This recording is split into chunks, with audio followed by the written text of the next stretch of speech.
Era por volta de 2:30 da manhã quando o silêncio da fazenda foi quebrado. Não por um trovão nem por bicho algum, mas por um som seco, abafado, que fez minha espinha se enrijecer na cama. Aos 72 anos a insônia já não era novidade, mas aquela noite tinha-me rendido o raro presente de um sono profundo. Até aquele instante.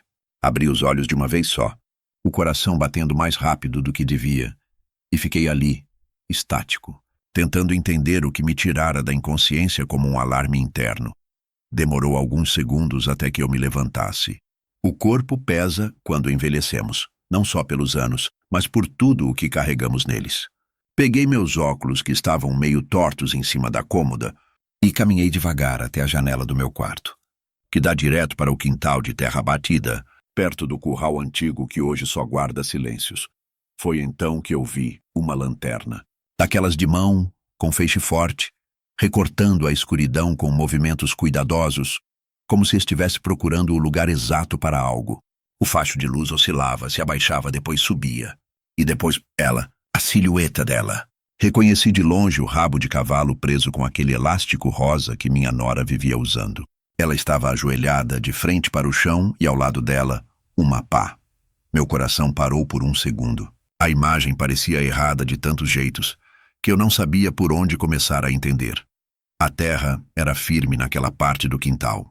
Só alguém com urgência cavaria ali naquela hora. Observei em silêncio, como quem assiste um pesadelo acontecer sem conseguir intervir. Ela continuava cavando, com pressa, olhando para os lados, mas nunca para a casa. O feixe da lanterna agora se fixava no buraco que ela abria. Quando terminou, tirou algo da mochila preta que trazia nas costas. Era comprido e embrulhado em um pano escuro. De onde eu estava, parecia um rolo de algo pesado, compacto, enrolado como se fosse escondido do mundo. Ela desceu o objeto no fundo do buraco, tampou com pressa, alisou a terra com os pés e depois ainda jogou por cima um punhado de folhas secas, tentando disfarçar. Ficou em pé, olhou ao redor mais uma vez e desligou a lanterna. A escuridão voltou ao quintal, como uma cortina se fechando no fim de um ato. Só que aquele era o começo. Meu sangue gelou, mas minha mente permaneceu fria. Sempre fui de observar antes de agir. Herança dos tempos em que a fazenda era cheia de gente e qualquer passo em falso virava fofoca de almoço. Esperei ainda alguns minutos, imóvel. Só quando ouvi o som da porta da cozinha sendo fechada com cuidado é que me mexi. Senti o coração batendo alto dentro do peito. Fiquei ali no escuro com a mão apoiada na parede e uma pergunta rodando como um zumbido. O que ela enterrou? Eu sabia que não podia esperar o dia amanhecer. Se fosse algo grave e eu deixasse passar, me arrependeria até o fim dos meus dias. Peguei minha lanterna velha na gaveta do armário e calcei minhas botas devagar, em silêncio. Não liguei a luz da casa. Caminhei na escuridão, como fazia quando ia espiar o curral, nos tempos em que as vacas ainda mugiam de madrugada. A terra ainda estava fofa. Era visível até com pouca luz. A pá ainda estava ali. E o cheiro? Havia um cheiro úmido, denso, de metal velho ou coisa guardada por tempo demais. Comecei a cavar devagar, tentando não fazer barulho.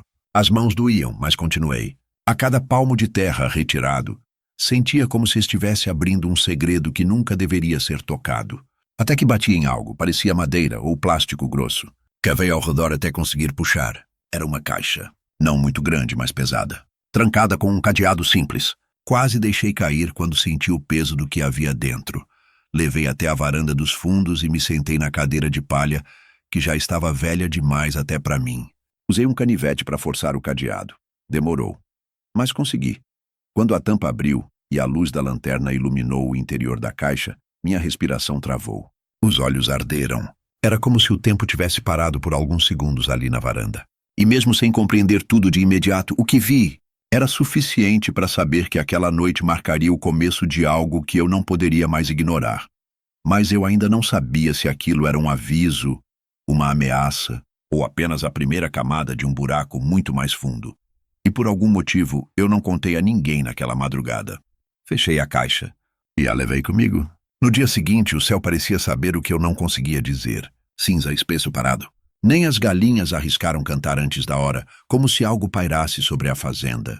Dormi pouco, se é que se pode chamar de sono o que tive naquela madrugada. Apaguei por uns minutos, talvez, já com o corpo sentado na cadeira da varanda e a caixa fechada sobre meus joelhos, mas a mente continuava acordada.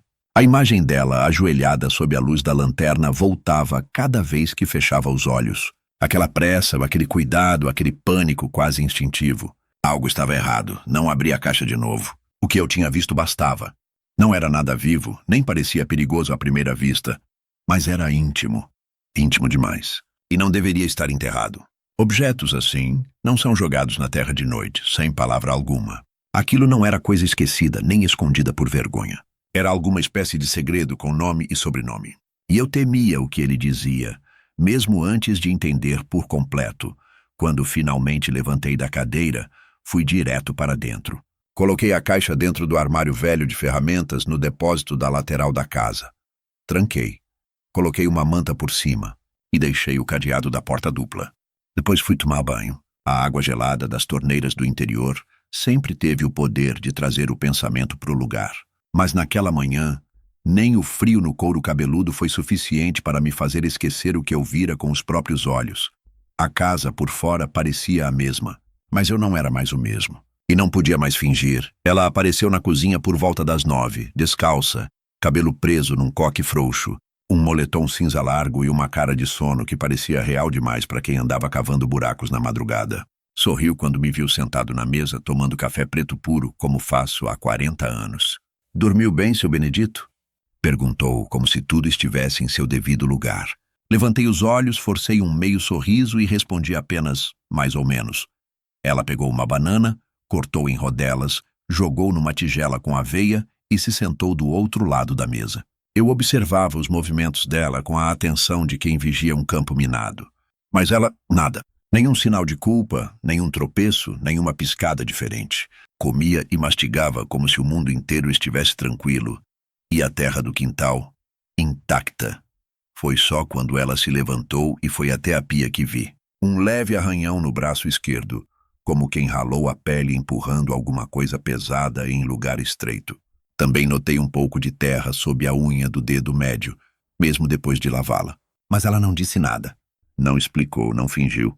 Apenas enxugou as mãos, pegou o celular do balcão e subiu as escadas de volta para o quarto que dividia com meu filho.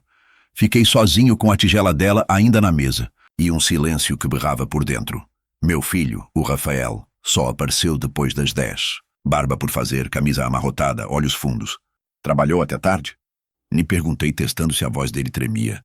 Mais ou menos. Dormi pesado, respondeu enquanto pegava um pão na geladeira. A Luana não apareceu a noite toda? Completei, fingindo desinteresse. Ele riu. A Lu? Apareceu sim. Dormiu que nem pedra. Por quê? Mentira. Eu sabia que ela saíra, e por mais que a dúvida me corroesse, eu não podia contar a ele o que tinha visto. Não ainda. Primeiro eu precisava entender o que era aquilo, e por que ela esconderia. Passei o resto do dia com os olhos mais abertos do que nunca. Observei os passos dela, a maneira como evitava o quintal, como parecia mais nervosa ao ver o cachorro perto da terra mexida, e principalmente, como olhava de relance para a lateral da casa, onde ficava o depósito, o lugar onde agora estava a caixa que ela pensava ter enterrado. Era como se quisesse confirmar que ainda estava tudo do jeito que ela deixara, mas ela não se atreveu a voltar lá, nem naquela tarde, nem à noite. E quando o sol caiu e a escuridão voltou a tomar a varanda, eu não dormi. Fiquei sentado outra vez na cadeira de palha, coberto até a cintura com o mesmo cobertor que usava quando minha mulher ainda era viva. E esperei. Esperei por mais um movimento, por mais uma tentativa, por qualquer coisa que explicasse aquela cena da madrugada. E se havia algo que eu aprendera nesses anos todos de fazenda, era que o tempo sempre mostra o que está escondido. Mas às vezes ele começa mostrando bem devagar. Pela janela, pelo canto do olho, por um pedaço de terra onde ninguém deveria ter tocado. E foi por ali que tudo começou a se desenrolar. Foram 2 dias em silêncio. 2 dias em que cada passo dela ecoava como um aviso. E cada sorriso parecia uma cortina bem costurada, escondendo alguma rachadura por trás. A caixa, trancada no depósito, continuava ali. Eu passava perto dela todos os dias como quem ronda um túmulo. Sabia que a qualquer momento aquilo poderia estourar, mas ainda não sabia se devia cortar o fio vermelho ou o azul. O medo não era da caixa, mas do que ela significava, e daquilo que eu ainda não tinha coragem de encarar por completo.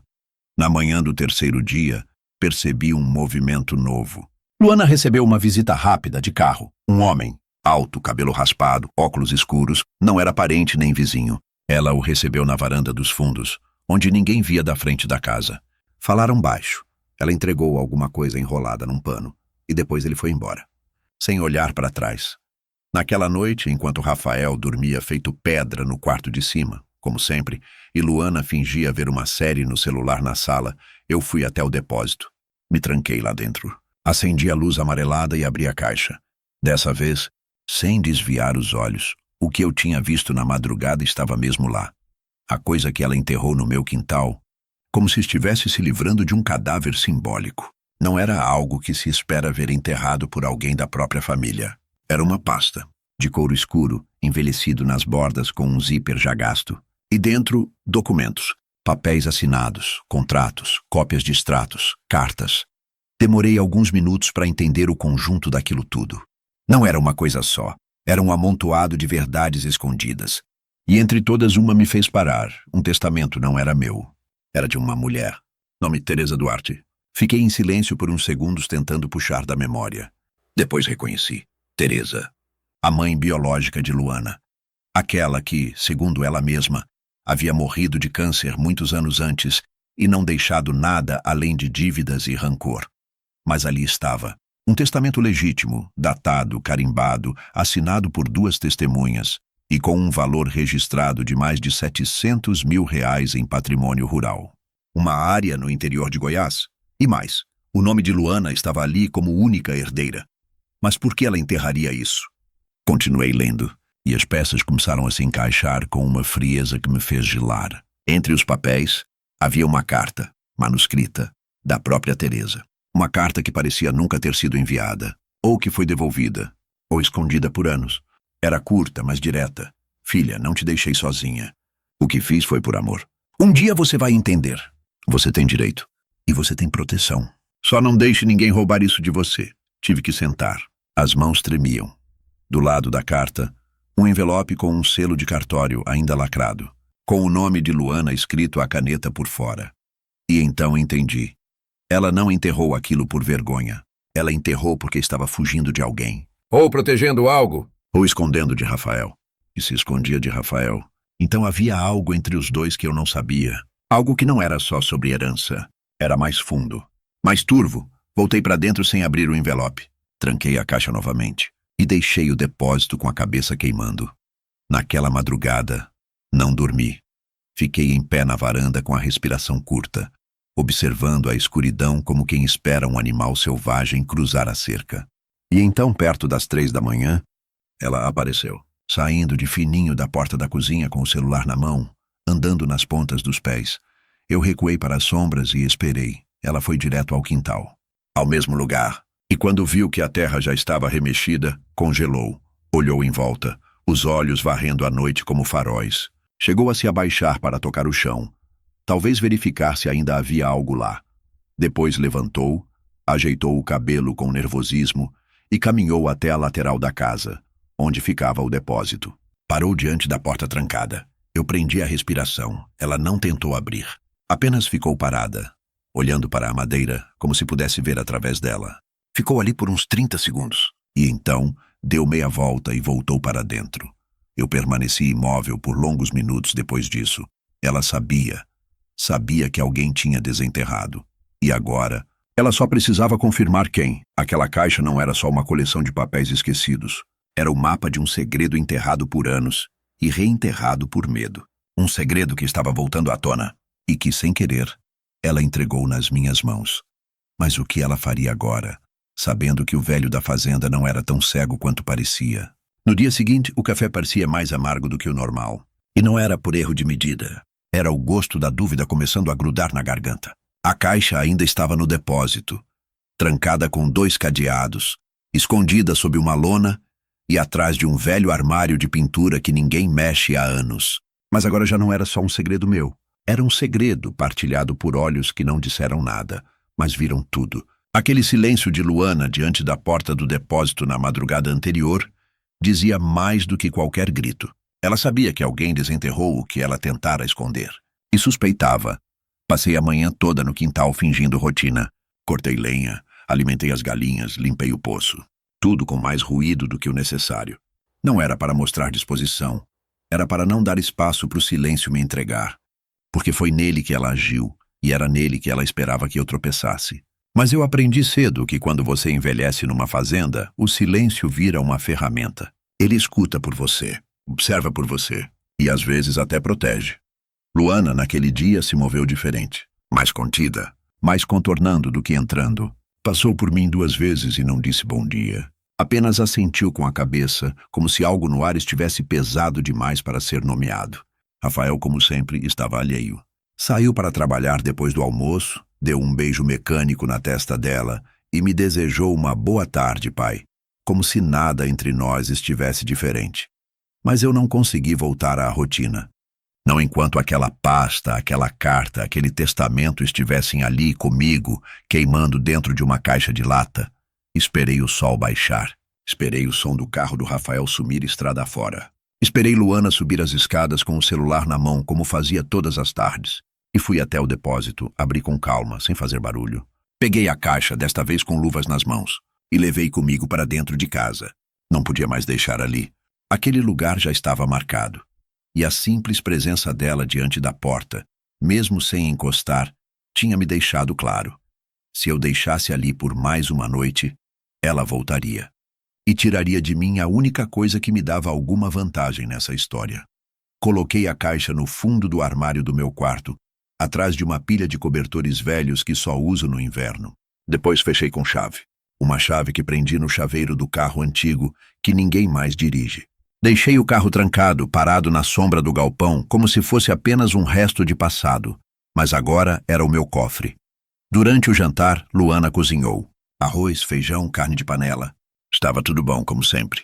Mas havia algo no jeito que ela mexia a colher, no modo como olhava para o chão em vez de me encarar, que entregava atenção. O jantar foi silencioso. Rafael, cansado, falou pouco. E eu, pela primeira vez em muito tempo, comecei a observar meu próprio filho com um filtro diferente. Ele realmente não sabia de nada. Ou era apenas melhor ator do que eu imaginava. Depois que ele foi dormir, sentei na varanda outra vez. A lua estava alta, mas o ar estava pesado. Peguei o testamento e os papéis da caixa e comecei a reler. Um por um. Tentei encaixar as peças de novo, como quem monta um quebra-cabeça no escuro. Os extratos mostravam movimentações antigas, transferências. Um nome apareceu repetido, Jorge Mendonça. O mesmo que constava como antigo procurador da Teresa Duarte, mãe de Luana. Um nome que não me era estranho. Peguei minha velha caixa de registros. Aqui guardava documentos da época em que eu ainda tinha gado registrado. Contratos de arrendamento, impostos da propriedade. E achei. Um papel com o nome dele, Jorge Mendonça. Foi ele quem tentou comprar uma parte da minha terra 20 anos atrás, quando eu estava no auge da produção. Um sujeito insistente. Tentou 3 vezes. A última vez, lembro bem, me ofereceu dinheiro vivo. E quando recusei, saiu dizendo que a terra é do mais esperto, não do mais velho. Agora, aquele nome aparecia no testamento da mãe de Luana, e também como parte de um contrato esquisito, como se ele tivesse sido nomeado para administrar a terra que hoje seria de Luana, se ela quisesse assumir. Então, por que ela enterrou aquilo? Estava protegendo algo de Jorge, ou de Rafael, ou de si mesma. Na manhã seguinte, antes do café, ouvi um barulho vindo da lateral da casa. Não era o normal. Era madeira, e passo leve. Saí sem fazer som, passando pelo corredor de trás, e fui até a janela do banheiro que dá vista para o galpão. E lá estava ela, Luana, com a mão no capô do meu carro velho. O que ninguém mais dirige. O carro onde agora estava minha chave. A chave do armário. A chave da caixa. Ela estava tentando abrir. Quando me viu na janela, fingiu surpresa. Ah, seu Benedito. Eu estava pensando em limpar o carro para você. Rafael disse que o senhor gostava dele, e achei que podia dar uma geral. Eu forcei um sorriso. É gentil da sua parte. Mas não precisa. Já tem coisa demais para fazer. Ela assentiu. Mas os olhos não riram junto com a boca. E eu sabia. Ela estava tentando alcançar de novo o que tinha tentado esconder. E agora, a guerra silenciosa tinha começado. Há olhares que falam mais alto do que qualquer acusação. E foi exatamente isso que aconteceu nos dias que vieram depois. Luana não me perguntou nada.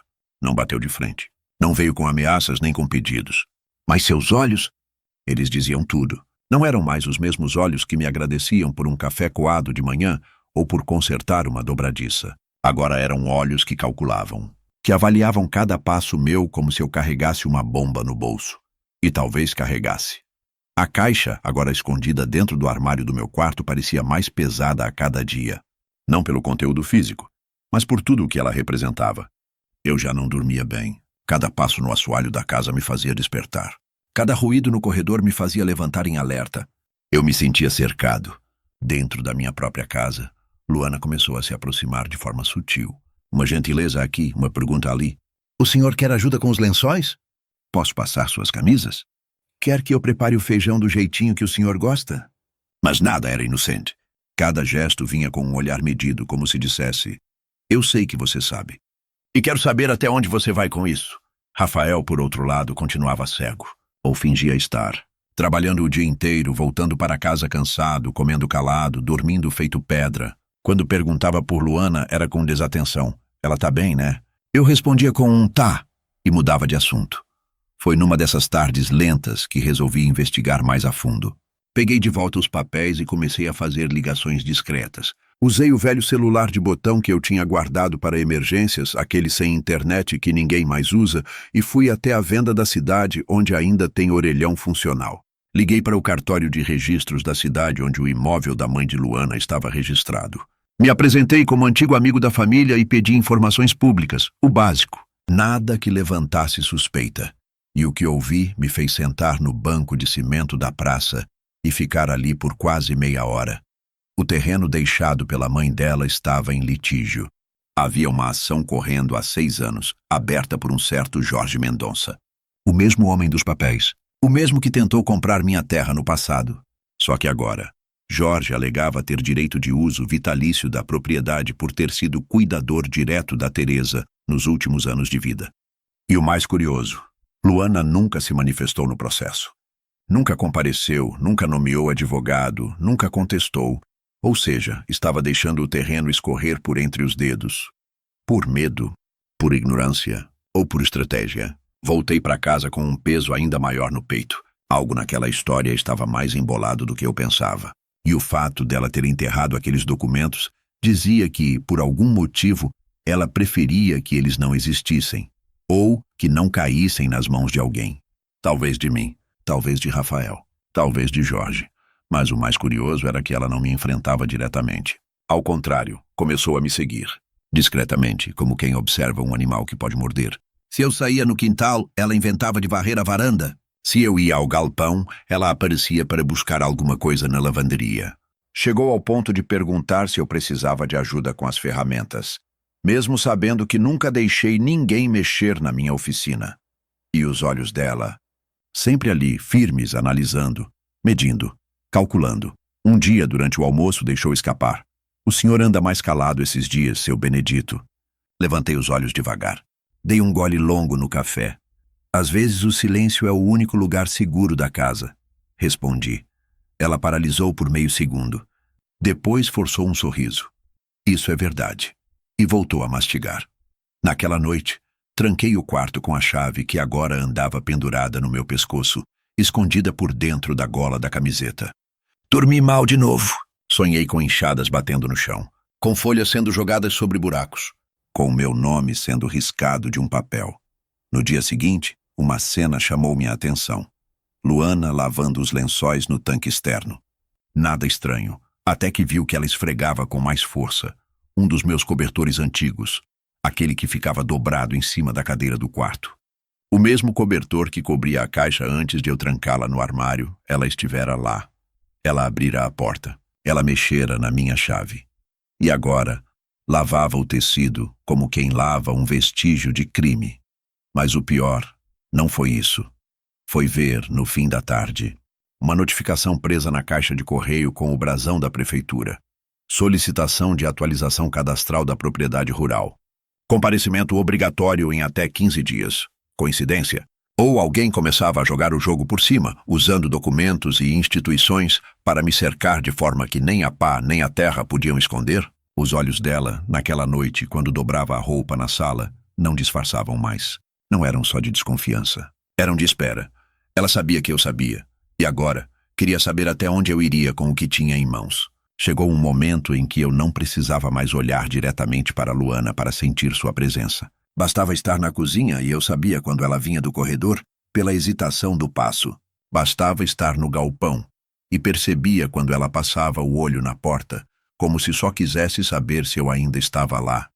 É estranho dizer isso, mas eu sentia que a casa já não respirava como antes. Parecia estar prendendo o fôlego, esperando uma explosão silenciosa que todos sabiam que viria. Só não sabiam quando, nem de qual lado. E foi nesse clima abafado que as contradições começaram a se revelar. Elas não surgem de uma vez só. Aparecem como manchas no teto depois da chuva. Pequenas no começo, mas inevitáveis. Comecei a notar os detalhes. Palavras que mudavam. Histórias que eram recontadas de forma diferente. Pequenos escorregões, como quem ensaia demais e acaba se esquecendo do roteiro original. Na terça-feira, por exemplo, Luana comentou com Rafael na minha frente que estava exausta por ter passado o domingo inteiro em casa. Só que eu sabia, e lembrava bem, que no domingo de manhã ela saíra sozinha com o carro e só voltara no fim da tarde. Disse que foi na casa de uma amiga, mas não lembrava o nome quando perguntei. Disse que tinha sido a Larissa. No dia seguinte, comentou com a vizinha que estivera com a irmã, Patrícia. 2 pessoas diferentes. 2 lugares diferentes. Uma só verdade. Ela mentiu. Outra, notei que o extrato do cartão do Rafael, que ele deixava jogado sobre a mesa, mostrava um gasto considerável numa farmácia da cidade. Na mesma manhã em que Luana dissera que estivera limpando o galpão. Não era um valor qualquer. Era o tipo de despesa que envolvia compra de algo específico. Algo que exigia receita. Quando perguntei casualmente, Rafael disse que era remédio para a ansiedade dela, que o médico receitou recentemente. Só que na semana anterior, ela jurou para mim que não tomava nenhum remédio controlado. Nunca precisei dessas coisas, seu Benedito, sou forte de cabeça, disse ela com uma voz orgulhosa. Então, por que mentir? A resposta estava no padrão. Ela mentia porque já não sabia mais o que eu sabia. Essa dúvida a consumia. E era visível no jeito como evitava minha presença quando a casa ficava vazia. Como se o simples fato de estarmos sozinhos fosse perigoso demais. Mas nem sempre ela conseguia se esconder.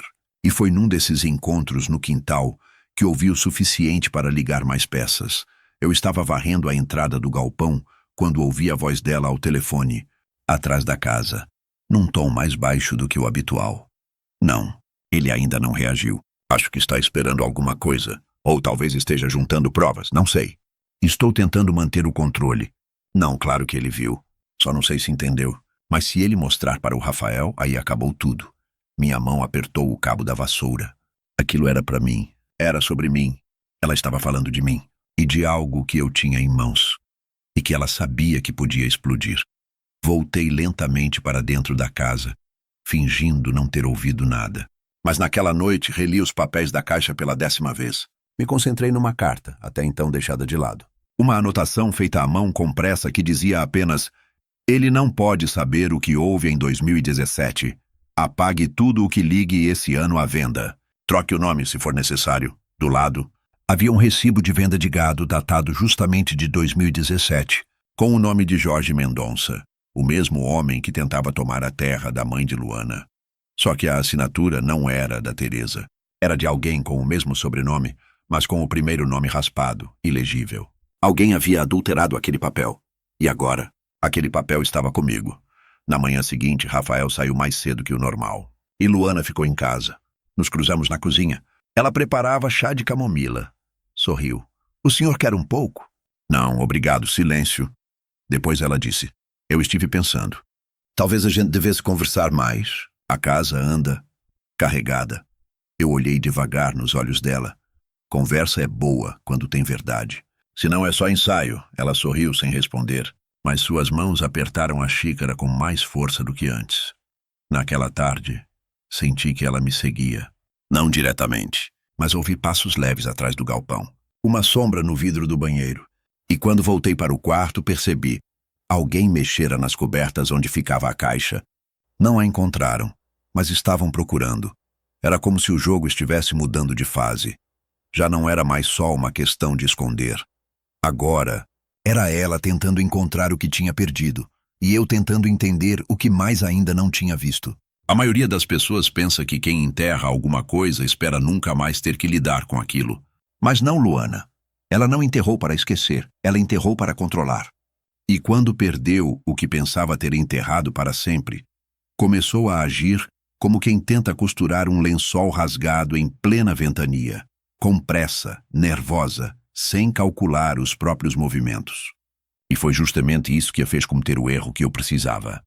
Era sexta-feira, por volta das 3 da manhã. A noite estava parada, pesada, dessas em que até os cachorros dormem como se tivessem tomado calmante. Eu estava acordado. Já era rotina, desde que a caixa deixara de ser apenas um objeto e passara a ser um limite entre o que eu sabia e o que o resto da casa tentava esconder. Senti o ar mudar antes mesmo de ouvir qualquer ruído. Pode parecer exagero, mas quem viveu décadas em silêncio rural desenvolve um tipo de sensor no sangue. Fui até a janela da sala, ainda no escuro, sem acender luz alguma. E lá estava ela, de novo. Mas dessa vez, Luana não estava no mesmo canto do quintal. Estava mais ao fundo, perto da cerca que separa nossa área do antigo galpão de feno, que hoje é só um depósito abandonado. Estava agachada, usando luvas pretas, lanterna presa na boca, cavando com uma enxada pequena. Os movimentos eram mais apressados, quase desesperados. O buraco raso. Ao lado, algo embrulhado num tecido preto, mas dessa vez menor. Compacto, como uma caixa de sapato. Fiquei observando por vários minutos. Ela cavou, escondeu o objeto, cobriu de terra, nivelou com o pé.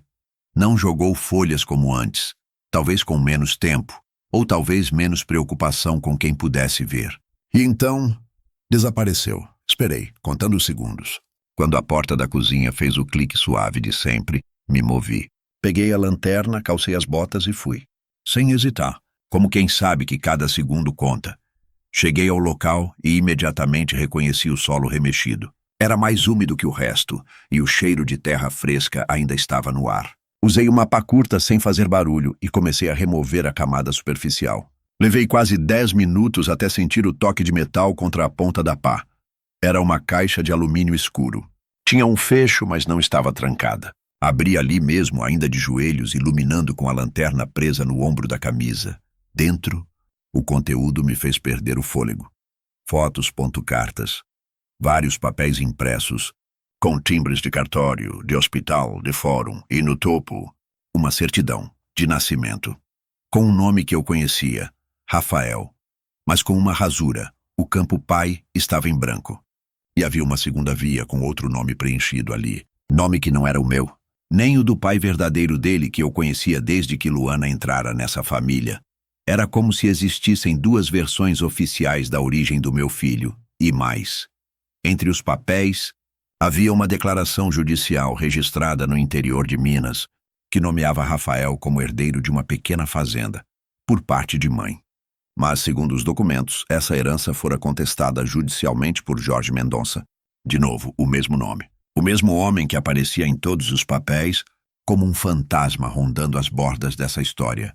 Mas o que me gelou a espinha não foi o nome dele, foi a carta, datada de 6 meses atrás, escrita à mão e assinada por Luana. Rafael nunca soube a verdade, mas quando descobrir, é melhor que já esteja tudo enterrado. Você prometeu que cuidaria disso. Você. Ela estava escrevendo para alguém.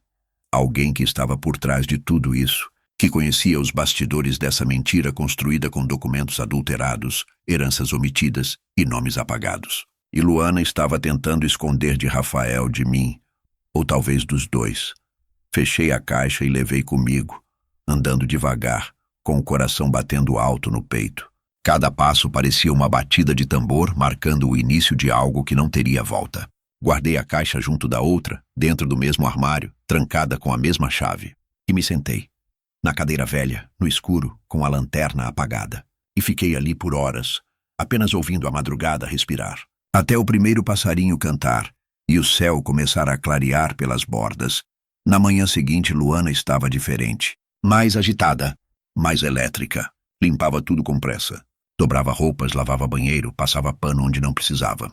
Seus olhos não me encaravam, mas estavam vermelhos, cansados. E ela sabia que eu a tinha visto. Ou pelo menos que alguém a tinha visto. No almoço, Rafael comentou: "A Lu tá meio surtada hoje.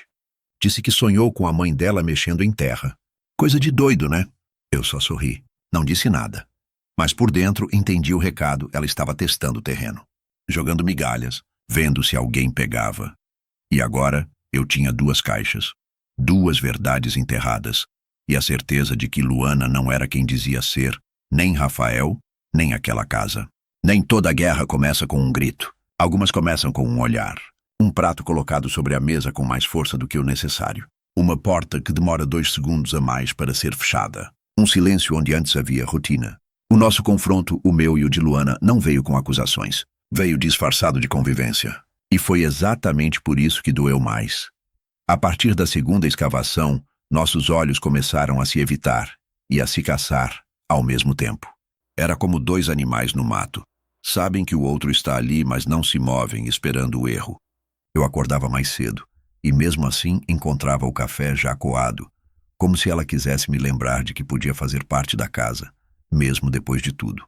Eu deixava os sapatos limpos na porta do quarto, e ela passava pano em volta, sem encostar neles. A coreografia era perfeita, mas artificial como plástico. Na terça-feira, tudo mudou. Era fim de tarde, e a luz do sol atravessava as frestas da varanda. Rafael estava trabalhando na cidade, e pela primeira vez em dias, eu e Luana estávamos sozinhos, frente a frente. Ela vinha da horta com uma cesta de couves na mão. Eu voltava do galpão, onde tinha ido guardar algumas ferramentas que nem sequer usei. Nossos caminhos se cruzaram diante do velho banco de madeira, o mesmo onde ela costumava sentar com minha falecida esposa para conversar sobre receitas e plantas. Ela parou. Eu parei. Por um instante, só se ouvia o vento mexendo as folhas do limoeiro. "O senhor tá diferente", ela disse. A voz baixa, sem firmeza, quase não fala mais comigo.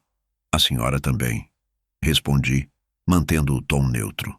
Ela assentiu com a cabeça, como quem já esperava por aquilo. Olhou para o chão. Depois levantou os olhos e me encarou de um jeito que não fazia havia semanas. "O que o senhor viu?" A pergunta veio como um sussurro, mas chegou até mim como um estouro de boiada. Não era uma acusação. Era um pedido, um teste, uma armadilha. Demorei para responder. Porque ali, naquele momento, a linha entre mentira e prudência era fina como arame farpado.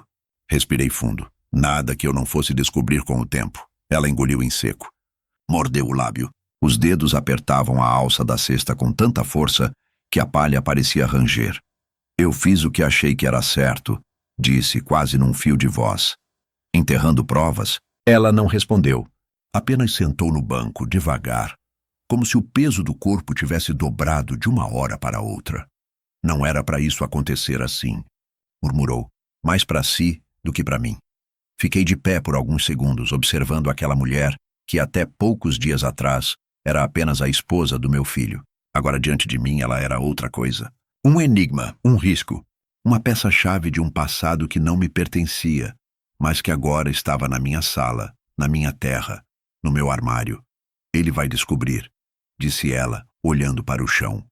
"Se o senhor mostrar, e por que não contar logo de uma vez?" Ela levantou os olhos e pela primeira vez vi medo de verdade. Medo humano. Não o medo de ser pega, mas o medo de perder tudo, porque ele me deixaria, porque ele não entenderia, porque... A voz falhou. "Porque tudo que eu tenho hoje foi construído em cima disso." "Em cima do que exatamente?" Ela hesitou.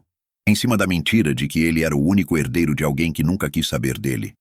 Em cima do silêncio da mãe dele. Em cima da omissão do pai. Em cima do abandono. E do meu medo eu me sentei. E Jorge?" Ela se enrijeceu. "Ele se aproveitou. Disse que ia ajudar. Disse que protegeria meu nome, minha herança, minha história. Mas só queria a terra. Só queria os papéis. Quando eu percebi já era tarde. E Rafael? Ele não sabe de nada. Nunca soube. Nunca desconfiou. Sempre foi o homem certo na hora errada. Ele não merece isso. Não merece essa verdade. Ficamos em silêncio, longo, denso. "O senhor vai contar?" Perguntou enfim. Não respondi de imediato. Peguei o boné do bolso e coloquei na cabeça.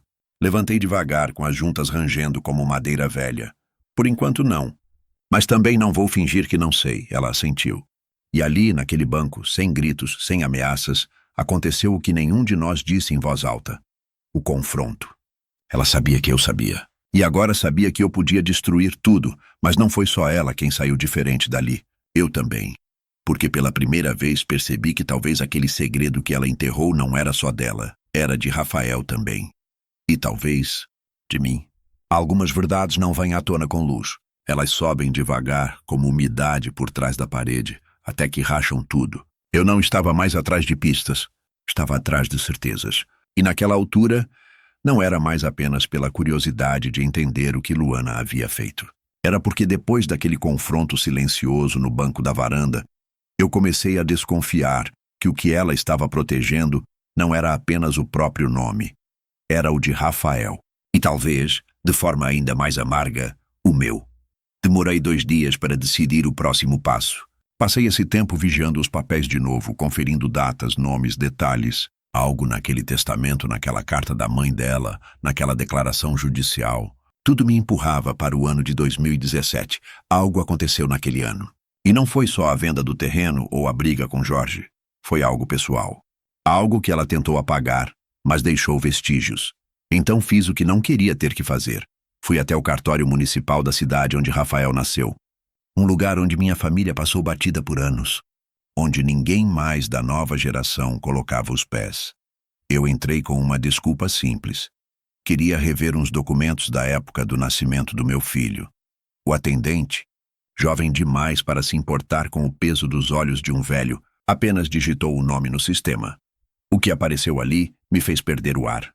Havia 2 registros. Um oficial, com data de emissão em 1991. Outro reemitido em 2017, exatamente o ano que aparecia nos documentos enterrados. O segundo tinha o nome de Rafael Duarte dos Santos, o nome que eu sempre conheci. Mas o primeiro, original, constava apenas como Rafael Mendonça Duarte. O sobrenome de Jorge, o homem que há anos tentava se enfiar na nossa terra. O mesmo nome que aparecia como tutor, como procurador, como cuidador direto da mãe de Luana. Voltei para casa com as mãos tremendo. Rafael era filho de Jorge? Era essa a verdade enterrada? Parei na beira da estrada antes de chegar na porteira da fazenda. Senti que, se cruzasse aquele portão com isso no peito, alguma coisa dentro de mim se quebraria de vez. Mas não dava mais para fingir. Eu já sabia. E agora tudo fazia sentido. O motivo pelo qual Luana nunca quis que Rafael soubesse do passado. O motivo pelo qual ela enterrou os documentos. O motivo pelo qual Jorge tentava até hoje tomar tudo o que podia com processos e procurações. Ela tinha apagado o nome dele da certidão do próprio filho. E o reescrito. Com o meu. Voltei para casa calado. Luana estava na cozinha cortando cebolas. Me viu entrar, mas não disse nada. Só observou. Eu fui direto para o meu quarto. Peguei a certidão antiga que estava na caixa da segunda escavação. Comparei, linha por linha. Na original, assinada por ela e por Jorge, constava que Rafael nascera de uma união informal, que Jorge não quis assumir publicamente, mas que registrou como pai. O carimbo do cartório era do interior de Goiás. Na segunda, reemitida anos depois, a linha do pai aparecia em branco, e depois preenchida em outro cartório. Com meu nome, como se eu fosse o pai. Ela me usou como escudo. Usou meu sobrenome, meu CPF, meu endereço. Alguém dentro do cartório ajudou, ou foi enganado. E com isso, ela não apenas tirou Jorge da jogada, como garantiu que Rafael jamais soubesse quem era de fato seu pai biológico. E agora tudo estava nas minhas mãos. Não era só um segredo de herança, era identidade, era paternidade, era sangue. E foi nesse momento que senti a diferença. Não era mais sobre Luana me usar. Era sobre Rafael crescer sob um nome que não era dele. Sob um amor que eu dei pensando que era inteiro. Sob uma mentira que, de tão bem construída, já tinha criado raízes. Mas o que fazer com isso? Revelar? Destruir tudo que construí com meu filho? Acabar com o que ele acredita ser sua história de vida? Ou guardar e deixar que essa verdade morra comigo? Naquela noite sentei na varanda de novo. O céu estava limpo, sem lua. Só estrelas. E cada ponto no céu parecia um olhar de alguém que esperava minha resposta. Luana passou por mim em silêncio. Mas quando estava prestes a entrar em casa, parou. O senhor já sabe, né? Sei. E agora? Agora eu carrego, ela assentiu. Não chorou. Não implorou. Apenas ficou ali com os olhos fixos no chão. Eu fiz o que achei que era melhor. Pro Rafael. Pro senhor. Pra mim. Mentir nunca é o melhor. É só o mais rápido. Ela respirou fundo. Depois entrou. E eu fiquei, sozinho com a verdade enterrada, que agora vivia dentro de mim. Guardei os papéis numa pasta nova, preta, com zíper reforçado. Não coloquei cadeado, não lacrei com fita. Não porque quisesse deixá-la vulnerável, mas porque quem viveu o que eu vivi já sabe. O que precisa estar seguro, a gente guarda dentro do próprio peito. E ali estava. Tudo. A certidão antiga com o nome de Jorge. A reemissão fraudulenta com o meu nome. As cartas enterradas, o testamento esquecido. Os recibos falsificados, as palavras de Luana. Tudo repousando em silêncio, esperando por um ato final, que eu sabia que só eu podia executar. Mas esse ato não era destruição, era preservação. Rafael voltou mais cedo naquele sábado. O trabalho na loja tinha sido adiado por causa de uma inspeção de rotina. Ele chegou sorrindo, com pão doce da padaria e refrigerante de laranja, o mesmo que comprava quando era criança. Sentou à mesa e começou a contar sobre o dia, sobre um amigo que pensava em vender a moto, sobre a ideia de plantar pimenta no fundo do terreno. Eu ouvi tudo calado. E ali, olhando para ele com o sol batendo de lado, percebi: Rafael era meu filho. Não por sangue, mas porque durante toda uma vida ele nunca duvidou que eu estivesse ali. Quando caiu da bicicleta e cortou o queixo. Quando perdeu o primeiro emprego. Quando terminou com a menina da escola e ficou mudo por 3 dias. Sempre foi a mim que ele procurava. Sempre foi em mim que ele confiou. E talvez justamente por isso, a maior prova de amor que eu podia dar naquele momento era continuar sendo aquilo que ele achava que eu sempre fui. Seu pai, sem rasgar verdades, sem cuspir certezas, sem jogar granadas dentro da história de um homem feito. Naquela mesma noite, depois que Luana foi dormir, ou fingiu dormir, fui até o galpão e retirei a pasta nova de onde a escondi. Peguei o envelope pardo que usei por 30 anos para guardar documentos da aposentadoria e escrevi à mão, na capa, somente se necessário. Coloquei tudo dentro. Lacrei com uma fita vermelha e levei até o banco da cidade no dia seguinte. Pedi ao gerente que guardasse no cofre pessoal do meu cofre particular, aquele que mantive mesmo depois de parar de movimentar conta. Paguei o ano adiantado e deixei instruções por escrito com o gerente. Só entregue ao Rafael se ele aparecer com certidão de óbito minha. Se não, queime tudo. Ele me olhou como se quisesse perguntar, mas não perguntou. E eu agradeci por isso. Voltei para casa com a alma mais leve. Nas semanas que seguiram, evitei cruzar palavras desnecessárias com Luana. Ela também não forçou. Era como se aquele pacto silencioso tivesse nos deixado em paz. Não amigos, não cúmplices, mas sobreviventes da mesma queda. Rafael continuou igual, com seus planos, suas manias, seus domingos no sofá. E toda vez que eu o via rir alto, percebia que fiz a escolha certa, mas algo dentro de mim dizia que não era o fim. E não foi. Certa manhã, o correio trouxe uma carta. Sem remetente, sem carimbo, só meu nome na frente. Dentro, um envelope menor com uma foto antiga. Era Rafael ainda bebê no colo de Jorge Mendonça. Atrás, escrito a lápis: o que começa errado, termina errado. Mas se o senhor quiser conversar, sabe onde me encontrar. Sem assinatura, sem endereço. Mas eu entendi. Jorge estava por perto, observando, esperando, talvez achando que um dia Rafael saberia. E talvez pensasse que isso lhe devolveria algo. O sobrenome, a terra, a narrativa. Mas ele não sabia do mais importante. Eu já tinha perdoado Luana, e mais ainda, já tinha escolhido meu papel nessa história. Na semana seguinte, fui ao cartório da cidade. Atualizei meu testamento, tirei o nome de Jorge de qualquer pendência futura. Mencionei explicitamente que qualquer contestação envolvendo minha relação com Rafael devia ser desconsiderada. E deixei uma carta para ser entregue junto com o documento. No dia em que eu não estiver mais aqui, nela escrevi, com a letra firme que me restava: filho, a verdade às vezes dói mais em quem escuta do que em quem esconde. Você foi, é e sempre será meu filho. Porque pai é quem fica. É quem acorda no meio da madrugada para tirar farpa de dedo. É quem segura firme e solta devagar. Eu nunca fui perfeito, mas sempre fui seu. Não deixe que papel nenhum roube isso de você. Voltei para casa. Guardei a cópia da carta junto das outras lembranças de família. Naquela noite comi bolo de fubá na cozinha, tomando café morno e ouvindo Rafael contar que pensava em reformar o galpão.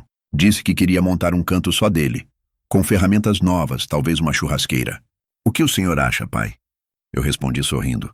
Acho que a gente tem que plantar futuro onde um dia enterraram mentira. Ele não entendeu. E sorriu de volta.